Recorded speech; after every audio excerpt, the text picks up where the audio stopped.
Buenas tardes, hermanos. Tardes y casi tardes, ¿verdad? También a los que nos están siguiendo por internet, buenas tardes a todos, Dios les bendiga. Vamos a continuar esta mañana el estudio en la carta a los Gálatas. Ya vamos a entrar en el capítulo 3 y bueno, pues vamos a recordar también algunas cosas de lo que nos compartió Rafa la semana pasada. Las cartas que escribió el apóstol Pablo, escribió varias a varias iglesias, creo que se escribieron entre el año 40 al 80 más o menos, ¿no? Algunas un poquito más temprano, otras un poquito después. Esta carta a los Gálatas fue aproximadamente entre el año 49 al 52, digamos que en el 50 por ahí, después de Cristo. Y bueno, en cada carta que Pablo escribía, pues trataba algunos temas muy puntuales de doctrina, a veces corregía algunos problemas que había, etcétera, ¿no?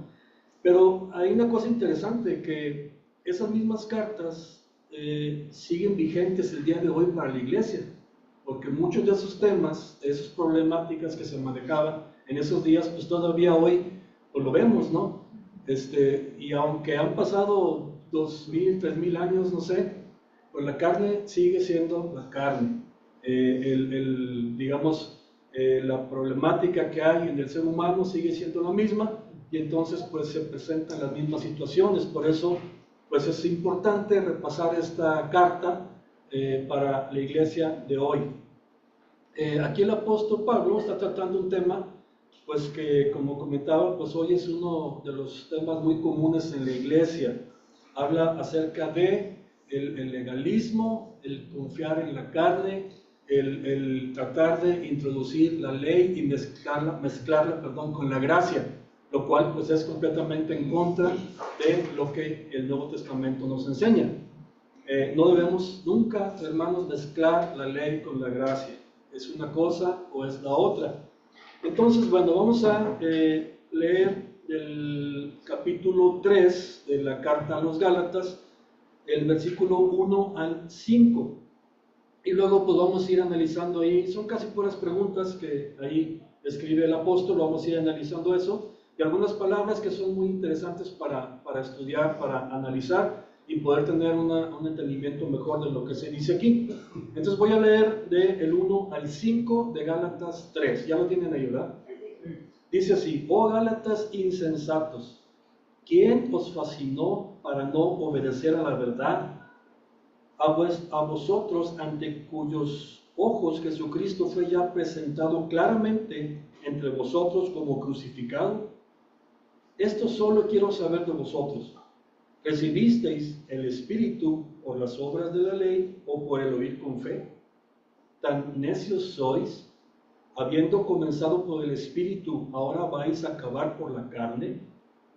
¿Tantas cosas habéis padecido en vano, si es que realmente fue en vano? Aquel pues que os suministra el Espíritu y hace maravillas entre vosotros, ¿lo hace por las obras de la ley o por el oír con fe? Vamos a orar, hermanos. Padre bendito, te damos gracias una vez más porque nos permites reunirnos libremente en este lugar, Señor, para alabarte y también para conocerte mejor, Señor, a través ahora de esta carta a los Gálatas. Te rogamos, Señor, que tú abras nuestra mente, nuestro espíritu, nuestro corazón para entender tu palabra y, Señor, cada día confiar y depender más de ti. Oramos, Señor, y agradecemos en nombre de Cristo. Amén.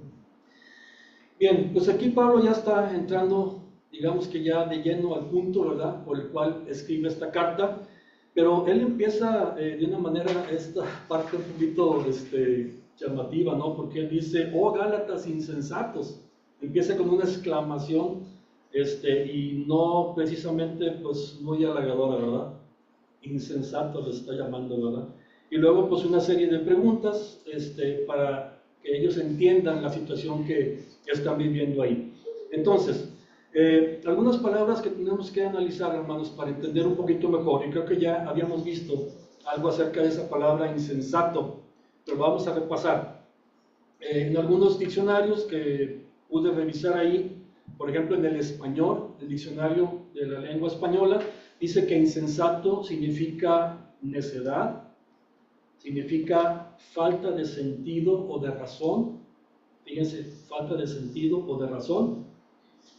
Obviamente falta de sensatez, tonto, fatuo, sin sentido. O sea, todo eso abarca esa palabra. Entonces imagínate pues lo que está diciendo aquí el apóstol Pablo. Ahora entendemos, obviamente, que no es con la intención de ofender a los hermanos, pero sí de llamar la atención, y Pablo mismo está asombrado de lo que está pasando en la iglesia.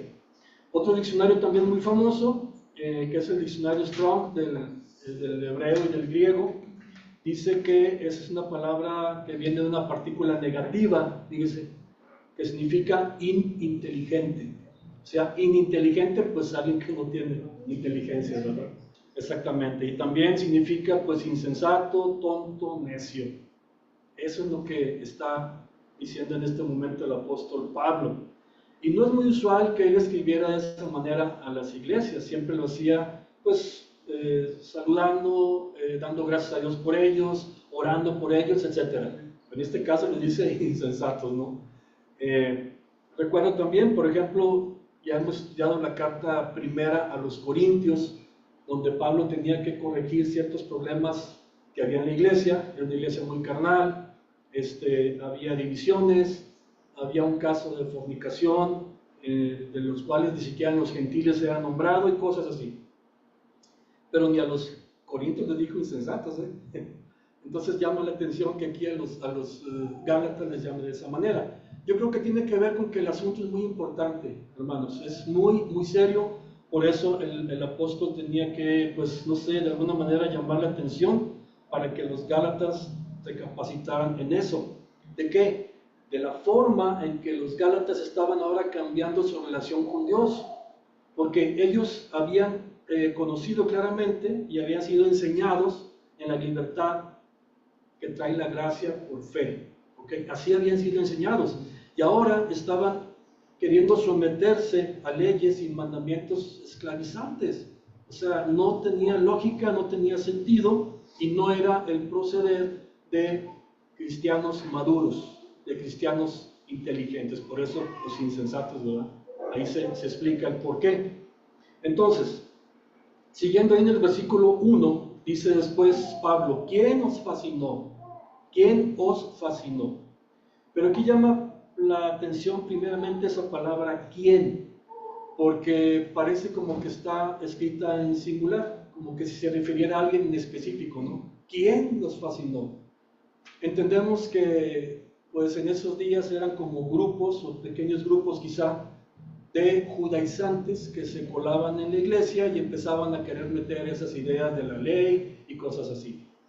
No creo que era uno solo que entraba en una iglesia, habían sido pequeños grupos, es lo que pensamos. Entonces, cuando dice quién, parece que en singular, pues como que apunta hacia una persona, ¿no? Entonces, pues, hermanos, yéndonos a, digamos, hasta la última instancia, pues, ¿quién podría estar detrás de todo esto? Díganme ustedes. Pues yo pienso que el mismo diablo, ¿no? Satanás, que estaba promoviendo el que algunos judíos entraran en la iglesia, se mezclaran y quisieran pervertir el evangelio, en el cual somos libres en Cristo y pues tenemos esa libertad que nos da la gracia. ¿Y qué es lo que hace esto? Hace que el cristiano, o los cristianos en esos días y de hoy también, confiemos en nosotros mismos y nuestras obras para acercarnos a Dios, lo cual es completamente contrario a lo que enseña el evangelio. Entonces, ¿quién nos fascinó? Pues lo que podemos pensar que en última instancia, hermanos, pues sería el mismo diablo que está detrás de todo. Y entonces, dice, ¿quién os fascinó? Ahora hay otra palabra aquí también que podemos estudiar, esa palabra fascinar, para entender un poquito más, más ampliamente lo que está diciendo. Dice que significa engañar, significa alucinar, ofuscar, atraer irresistiblemente. Fíjense como, no sé, me imagino como las abejas se ven atraídas a la miel, pues así ahí van, ¿no? los cristianos atraídos, fascinados con una doctrina. También significa, y esto es curioso, hacer mal de ojo. diciendo Pablo, ¿quién les hizo mal de ojo, verdad? Algo así, o sea, suena todavía más profundo, así es. Significa atraer a una persona irresistiblemente, calumniar, difamar, fascinar mediante falsas representaciones. También es interesante ese significado. Y ser seducido como por un encantamiento de magia. Así les estaba diciendo, oye, ¿quién los hipnotizó, caray, para que ahora, después de que conocieron a Cristo y se les presentó claramente y su obra en la cruz, ahora quieren irse a hacer obras en la carne para acercarse a Él? O sea, como que, ¿se han visto esos emojis que tenemos en el teléfono, no? Hay uno que está así como una carita asombrada, ¿no? Haciendo así me imagino a Pablo, ¡ay! ¿Quién les fascinó, verdad? También hay uno, ¿cómo se llama? Me acuerdo de la película de Pobre Angelito, ¿no? Que está también así. Pues así me imagino a Pablo, ¿quién nos fascinó, verdad? Así, ¿cómo es posible? Ese es el sentido, creo, que tiene esta parte. Y luego sigue diciendo ahí, oh Gálatas insensatos, ¿quién os fascinó para no obedecer a la verdad? Para no obedecer a la verdad. Entendemos que obedecer a la verdad, hermanos, pues desde luego se refiere a la verdad del Evangelio, el Evangelio puro, que ya les había sido enseñado claramente a ellos. Pero esa palabra obedecer nos puede confundir un poquito porque se asocia a lo mejor más con la ley o con cumplir una ley, ¿no? Hay una ley, tienes que obedecer. Hay un mandamiento, tienes que obedecer. Pero aquí lo que estamos diciendo es que no hay que seguir alguna ley. Entonces nos puede confundir un poco esa palabra. Pero no es así, porque aquí, hermanos, el obedecer significa simple y sencillamente creer y confiar en la verdad. Creer y confiar en la verdad.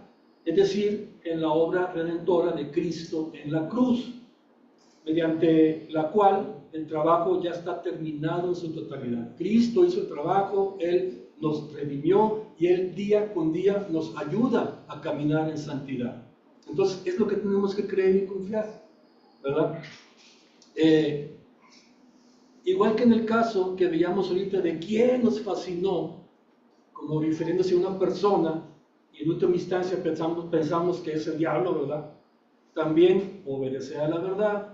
Si lo llevamos hasta el extremo, a la última instancia, pues sería obedecer a quién, hermanos. A Jesucristo. Así es, obedecer a Jesucristo. Él es la verdad. Y Él así lo dijo en Juan 14:6. Si quieren buscar ahí en su Biblia, Juan 14:6, es un versículo bastante conocido.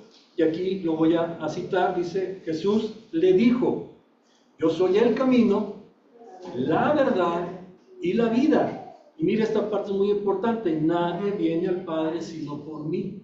Entonces, si un cristiano o no cristiano se quiere acercar a Dios, tiene que ser a través del único camino que es Jesucristo, porque Él es la verdad y Él es la vida. Entonces, en última instancia, obedecer a la verdad es obedecer a Jesucristo. ¿Ok?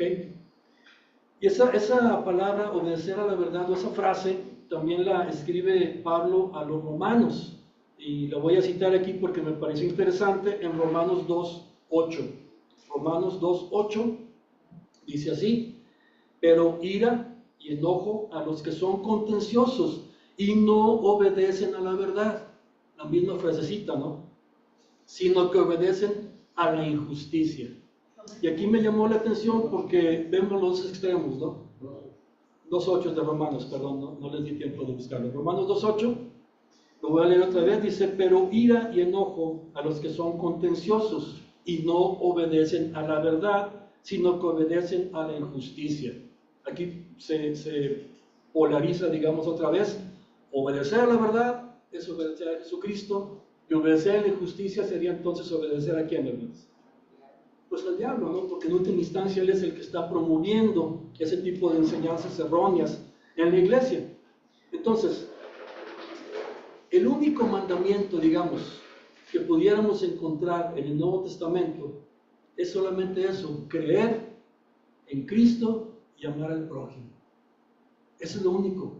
En alguna ocasión los fariseos se acercaban a Jesucristo, tratando de engañarlo, ¿verdad? Hacerlo caer, y le dicen, pues ¿cuál es el gran mandamiento que hay, verdad? Y Cristo les dijo, amarás a Dios con todo tu corazón, con toda tu alma, sobre todas las cosas, y a tu prójimo, como a ti mismo. Eso es todo. Y es lo mismo que vemos en el Nuevo Testamento. Aquí en Primera de Juan, capítulo 3, versículo 23, primera carta de Juan, si lo quieren buscar ahí. Primera de Juan 3, 23. Primera de Juan 3, 23 dice, y este es su mandamiento, que creamos en el nombre de su Hijo Jesucristo y nos amemos unos a otros como nos lo ha mandado. No hay más mandamiento, no habría más que obedecer como cristianos que confiar y creer en Cristo. Y eso, hermanos, produce el que nosotros amemos a los hermanos. Entonces, no hay más ley que eso. Ahora, regresando aquí al versículo 1 que estamos estudiando de Gálatas, dice textualmente, oh Gálatas insensatos, ¿quién os fascinó para no obedecer a la verdad? A vosotros, ante cuyos ojos Jesucristo fue ya presentado claramente entre vosotros como crucificado. Parafraseando un poco esto, con lo que acabamos de ver, de lo que dice el diccionario, y eso es como si Pablo dijera, oh Gálatas necios, tontos, ¿quién los hechizó? ¿Quién los hipnotizó para no obedecer a Jesucristo, a quienes ustedes ya conocieron claramente y su obra en la cruz? Dicho de otra manera, ¿no? Que es lo mismo, pero para que lo veamos un poquito más claro. Necios, tontos, ¿cómo estás haciendo eso? Si tú ya conoces la libertad que te da Cristo y la gracia y todo eso, y ahora te vas a someter a leyes que ni siquiera eran para ti. Es por eso el asombro y por eso la importancia de corregirlo rápido, porque eso conlleva muchas cosas más. Porque el confiar en la carne, hermanos, y en confiar en leyes para acercarse a Dios, incita más a pecar.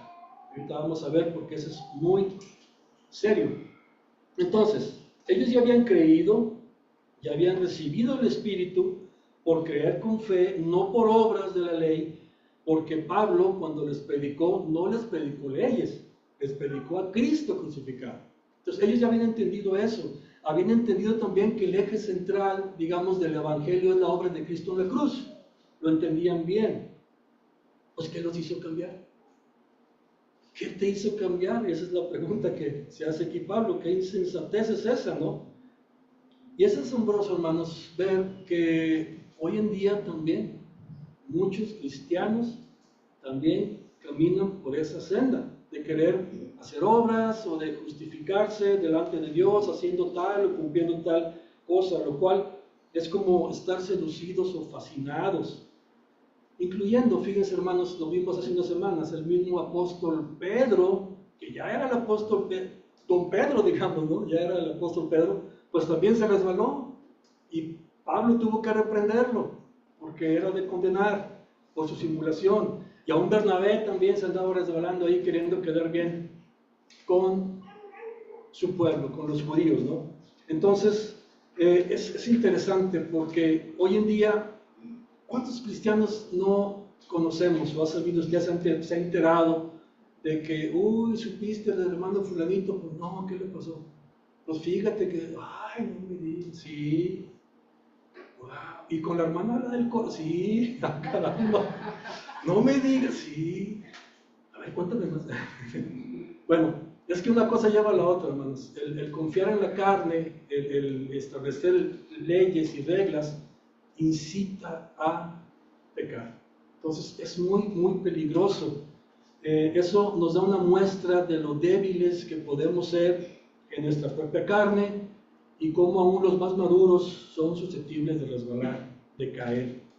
La carne, acuérdense hermanos, lo comentaba Rafa la semana pasada, pues siempre está lista, siempre está dispuesta, siempre está esperando la ocasión para poder manifestarse en pecado. Y la única solución que tenemos bíblicamente, ¿cuál es? Lo vimos la semana pasada y lo vamos a repasar hoy otra vez. Lo encontramos en Romanos 6:6. ¿Se acuerdan? Que lo hemos visto muchas veces. Lo voy a leer otra vez, si quieren búscalo ahí en su Biblia, Romanos 6:6. bien conocido, dice la Escritura. Sabiendo esto, dice Pablo, ¿verdad? Sabiendo esto, ¿qué, Pablo? Pues que nuestro viejo hombre fue crucificado juntamente con él. ¿Para qué, Pablo? Para que el cuerpo del pecado sea destruido. ¿Y con qué fin? A fin de que no sirvamos más al pecado. Eso es lo que se llama la co-crucifixión con Cristo. Juntamente crucificados con Él, para que la carne no esté en operación y sea el Espíritu el que nos guíe. Lo mismo repite el mismo apóstol Pablo a los Gálatas en 2:20, que lo vimos la semana pasada. Gálatas 2:20. Si quieren, búsquenlo, es un poquito más atrás de lo que estamos viendo ahora. Y dice Pablo: con Cristo estoy juntamente crucificado. ¿Qué es esto? La co-crucifixión con Cristo. Estoy juntamente crucificado. Y ya no vivo yo, mas vive Cristo en mí. Y lo que ahora vivo en la carne, lo vivo en la fe del Hijo de Dios, el cual me amó y se entregó a sí mismo por mí. Esto es la co-crucifixión, hermanos. Entonces, ese es el lugar donde el cristiano debe permanecer día con día, en la cruz. No debemos bajar de la cruz, porque el piso es muy resbaloso. No puedes confiar en tu carne. Ese es el lugar, esa es la solución, hermanos. Vemos entonces también, fíjese, la importancia de que en las iglesias de hoy cuenten con un grupo de ancianos fuerte y bien cimentado en la gracia de Dios. ¿Para qué? Para cuidar que la doctrina sea pura y evitar la difusión de cualquier tipo de legalismo en la iglesia. ¿Por qué? Porque eso trae más pecado. Ese es el problema. La semana pasada creo que Rafa nos comentaba, nos daba la definición de la carne, ¿verdad? ¿Cuál era? ¿Se acuerdan? La definición de la carne. El pecado que mora en él. Porque él dijo en mí. No, digo, el pecado que mora en Rafa. No, no es el pecado que mora en mí. O sea, esa es la definición de la carne, ¿no? También vimos que ya no debemos de comer carne en su jugo, ¿verdad? Algo así decía. Bueno, pero sí entendemos, ¿no?, lo que significa la carne, hermanos. El pecado que mora en nosotros, que siempre está esperando la ocasión para manifestarse. ¿Y qué es lo que despierta al pecado? Ahorita lo vamos a ver entonces. Recordemos, hermanos, que que la ley fue introducida para que no para que la humanidad sea salva por la ley, sino para que se muestre el pecado, para que salga a la luz el pecado, porque si no hubiera ley no habría pecado. Entonces, es interesante entenderlo y considerarlo, porque eso nos muestra nuestra condición de debilidad y la necesidad que tenemos de clamar a Cristo, porque no podemos cumplir la ley. Porque la carne se incita cada vez que le ponemos la ley y quiere romper la ley y quiere pecar. Y ese es el gran problema de introducir leyes en la iglesia o en la vida propia del cristiano. Miren, Romanos 5:20, vamos a ver un poquito ahí en Romanos, vamos al libro de Romanos en el 5:20, Romanos 5:20. Voy a esperar un momentito para que lo puedan encontrar. Ya lo tienen por ahí. Romanos 5:20 dice: pero la ley se introdujo para que el pecado abundase, mas cuando el pecado abundó, sobreabundó la gracia. ¿Ok? Eso fue Romanos 5:20. Ahora, siguiendo con esa misma línea de pensamiento, vamos al 7:7 de Romanos. Y esto es muy interesante. Romanos 7:7. Fíjese. Ahorita que lo encuentran, Romanos 7:7, ¿lo tienen? Dice: ¿qué pues diremos? ¿La ley es pecado? En ninguna manera, pues yo no conocí el pecado sino por la ley, porque tampoco conociera la codicia si la ley no dijera no codiciarás. ¿Ok? Pero mire lo que dice el 8: mas el pecado, tomando ocasión por el mandamiento, produjo en mí toda codicia, porque sin la ley el pecado está muerto. Eso es curioso, ¿no? Porque entre más metes leyes en la iglesia, más incitas a pecar. Eso no es bueno, las leyes. Ahora, imagínense que usted va manejando por una avenida ancha, ¿no? De 3, 4 carriles, y de repente más adelante ve que hay un crucero ahí, es una callecita pequeña, no hay ningún semáforo, no hay ninguna señal de alto. ¿Usted qué piensa? Pues yo tengo libre, ¿no? Voy en una avenida ancha y está un caminito ahí. Pero ¿qué tal que hubiera una señal de alto, pare, o que diga un semáforo ahí? Pues ya ha pasado muchas veces, nunca pasa nadie por ahí, caray. No viene nadie y vas, ya te fuiste, ¿no? Y no venía nadie realmente, pero ¿qué pasó? Que tú violaste la ley, violaste ese mandamiento. Pues no viene nadie, pues qué problema. Entonces la carne, hermanos, eso hace, o sea, no pasa nada, total, pues incita más a pecar, y ese es el problema. Dice el 7:8, mas el pecado, tomando ocasión por el mandamiento, produjo en mí toda codicia, porque sin la ley el pecado está muerto. Entonces con la ley el pecado está vivo. Por eso la ley no ayuda a nuestro andar diariamente, no ayuda a nuestro caminar ni para acercarnos a Dios.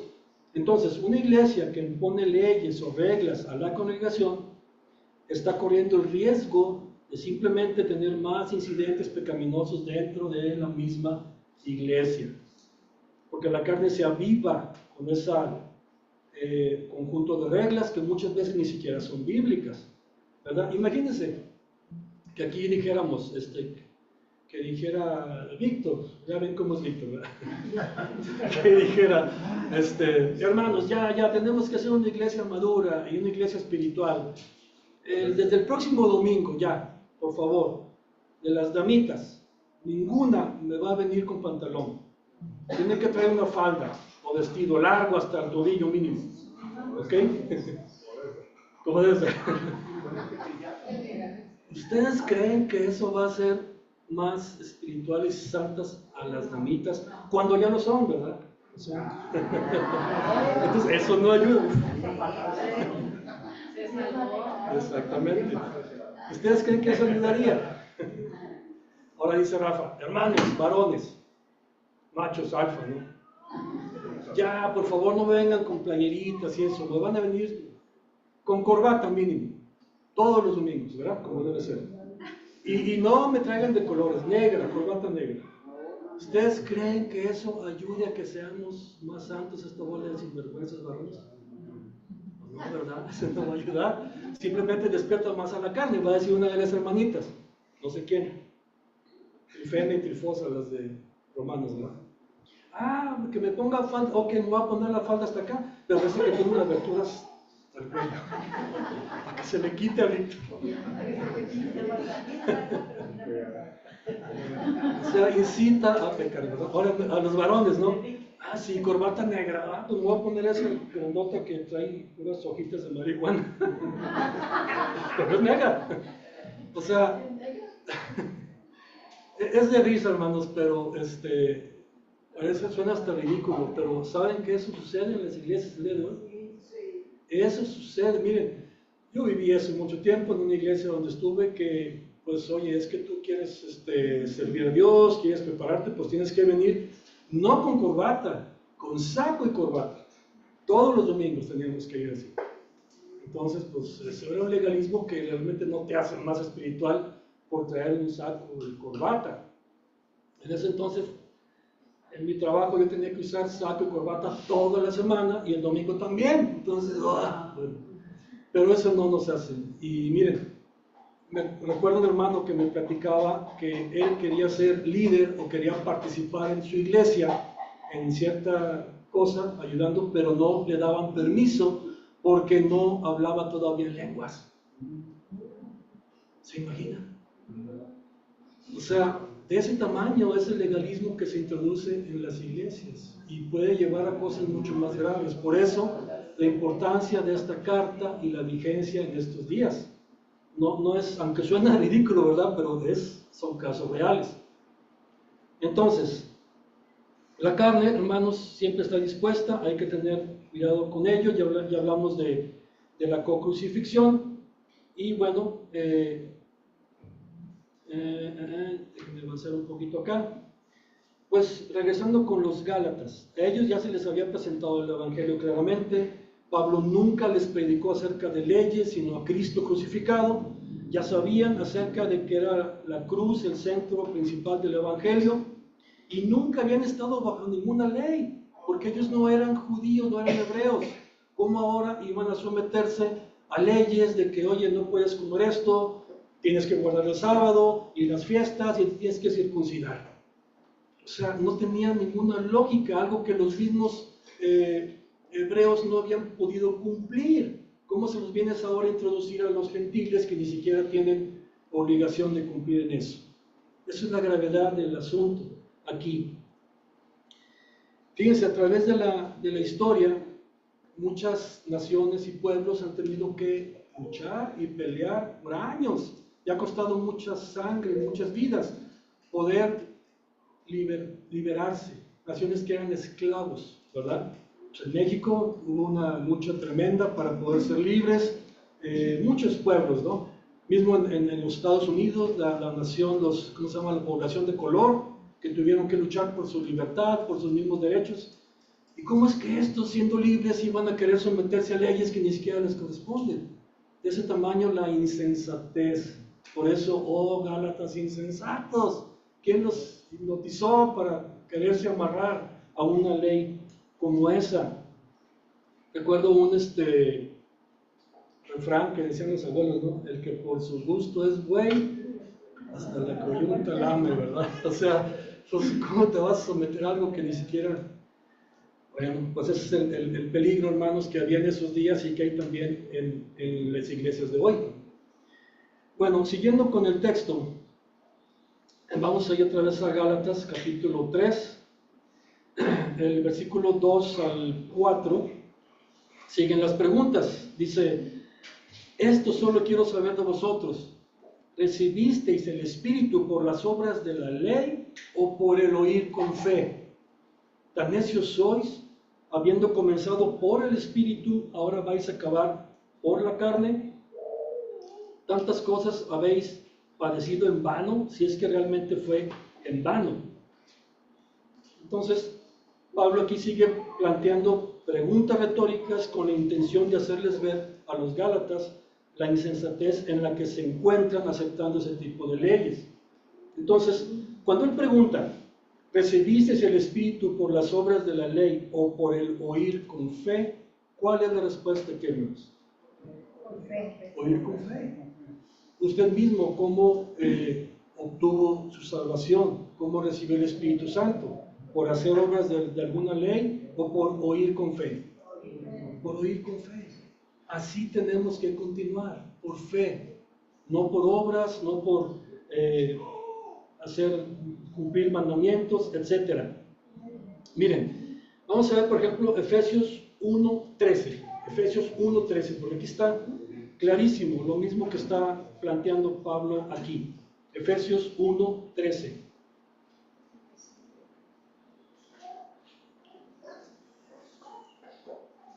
¿Lo tienen? Sí.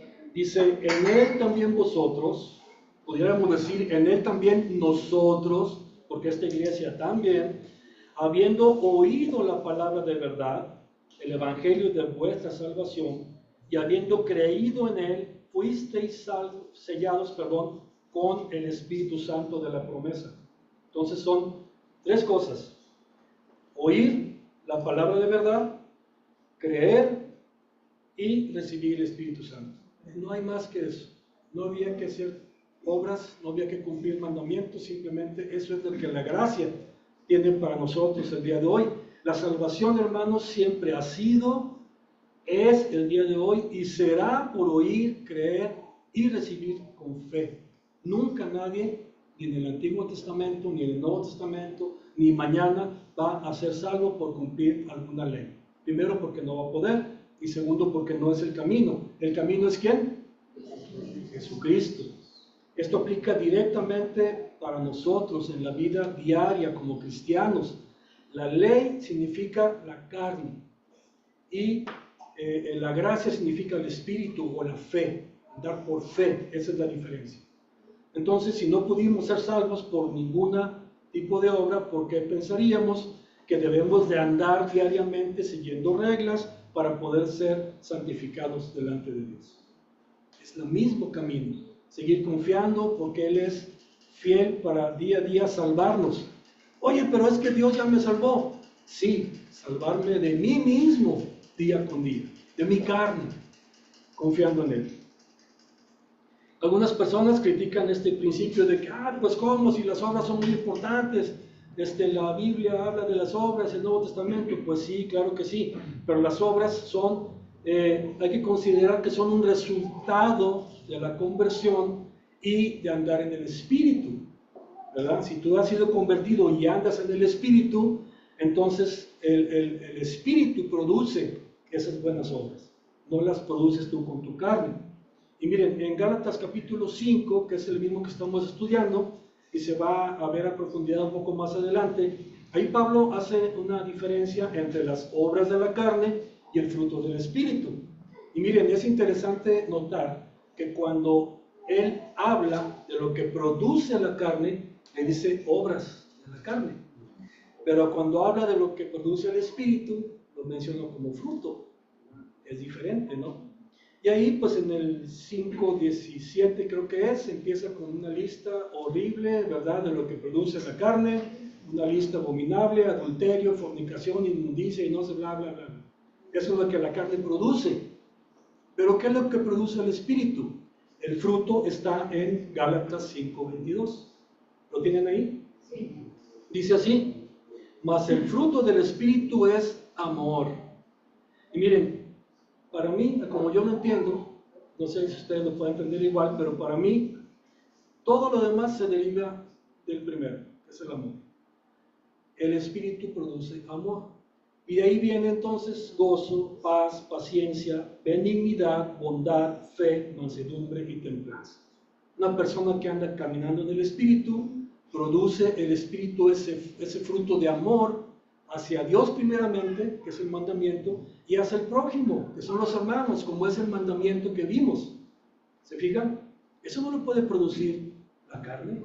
Eso no lo produce la carne. Miren, dice ahí, ya leímos el 23, mansedumbre, templanza. Dice, contra tales cosas no hay ley. Imagínense que ya pues todos le caímos encima ya a Víctor, ¿cómo que faldas y que corbatas? No. Y Víctor, ok, ya entendí, eso no funciona. Pero lo que sí vamos a poner como ley en esta iglesia, todos tienen que tener amor, gozo, paz, paciencia, es una ley, todos. ¿Ustedes creen que esa ley, aunque esté escrita en la entrada, ha producido eso? No. Claro que no, entonces la ley no puede producir eso, es fruto del Espíritu. Si andamos caminando en el Espíritu, mi carne crucificada ahí, donde debe de estar, el Espíritu produce entonces el amor. Y de ahí viene gozo, paz, paciencia y todo lo demás que se menciona en este pasaje. Entonces, si vivimos por el Espíritu, andemos como, hermanos, por el Espíritu, no por la carne, no por leyes. Entonces, una vez más, hermanos, aquí Pablo menciona la insensatez, que ahora lo menciona como necedad, porque el versículo 3 dice, tan necios sois, tan insensatos sois. Por eso es que se mencionan estas palabras tan fuertes. Después de haber recibido salvación gratuitamente, ahora quieres pagar cada día para mantenerte salvo, agradando a Dios, haciendo obras que ni siquiera te corresponden, guardando los sábados, fiestas, llevando ofrendas, circuncidándote. O sea, ¿qué locura es eso? El versículo 5 dice, aquel pues que os suministra el Espíritu y hace maravillas entre vosotros, ¿lo hace por las obras de la ley o por el oír con fe? La respuesta es por oír con fe. Entonces, así día con día tenemos que caminar, hermanos, por fe, oír por fe. Y aquí voy a citar el comentario, perdón, de Samuel Pérez Millos, que estamos también repasando. Él comenta lo siguiente de este versículo, dice, el sujeto suministrador del Espíritu es el Padre. Jesús prometió enviar el Espíritu del Padre. Él rogaría al Padre y enviaría al Consolador para que estuviera con el creyente y morase en él. Y vamos a ver Juan 14, versículos 16 al 17. Ya habíamos visto hace rato Juan 14, 6, ahí mismo, pero un poquito más adelante, en el 16, 17. Juan 14, 16 y 17. ¿Lo encontraron? Sí. Dice aquí el Señor Jesucristo: y yo rogaré al Padre, y os dará otro consolador, para que esté con vosotros para siempre. ¿Cuál es ese consolador? Pues aquí dice, el Espíritu de verdad, el cual el mundo no puede recibir porque no lo ve, ni le conoce, pero vosotros le conocéis porque mora en vosotros y estará en vosotros. Entonces, es Dios quien suministra ese Espíritu. Y la pregunta de Pablo es, ¿lo hace por las obras de la ley o lo hace por oír con fe? Pues por oír con fe. Cito, continúo con el comentario de Pérez Millos, dice: de modo que quien suministra el Espíritu es el Padre. Pablo está refiriéndose al suministro en provisión plena, abundante y liberal que Dios hace del Espíritu. Las manifestaciones poderosas de Dios no vinieron a ellos por el cumplimiento de la ley, sino por la fe en Cristo Jesús. El poder de Dios que experimentaban vino a ellos cuando creyeron, pero en ningún momento por vivir en las obras de la ley. Nuevamente aparece marcada la antítesis entre obras y fe. O sea, es contrario una cosa y la otra. Siendo que las acciones poderosas del Espíritu llegan a ellos por la fe. Este argumento establece la nulidad de lograr la justificación por las obras establecidas por la ley. Entonces, hermanos, entendamos, vivamos en el Espíritu. Recordemos que el mejor lugar para el cristiano es, ¿en dónde? En la cruz con Cristo, y que sea Él el que viva en nosotros. No requerimos de reglas, de mandamientos, de estatutos para poder vivir la vida cristiana. Si andamos en el Espíritu va a producir ese fruto, pero tenemos que no dar ocasión a la carne. Si le damos ocasión a la carne va a salir, que es lo que espera. Entonces, en conclusión, hermanos, pues la ley no nos ayuda a nuestro caminar con Dios, recordemos eso. Al contrario, la ley despierta a la carne. No debemos mezclar nunca la gracia de Dios con la ley, ¿verdad? La fe con las obras. En Romanos 11:6, ya solamente lo voy a leer muy rápido, dice: y si por gracia, ya no es por obras. De otra manera, la gracia ya no es gracia. Y si por obras, ya no es gracia. De otra manera, la obra ya no es obra. O sea, no podemos mezclar una cosa u otra. Si vamos a vivir por el Espíritu, andemos por el Espíritu. Acuérdense lo que el Señor Jesucristo dijo: un poco de levadura leuda toda la masa. Un poquito de ley echa a perder toda la gracia que Dios, toda la obra de Cristo en la cruz se echa a perder si añadimos leyes a nuestra vida diaria, a la vida de la iglesia. Entonces, andemos por el Espíritu y que Él obre en nosotros para dar su fruto. No nos bajemos de la cruz. Muy bien. Pues, ¿es cuánto, hermano? Gracias a Dios, gracias por la atención. En la próxima semana, pues, continúa.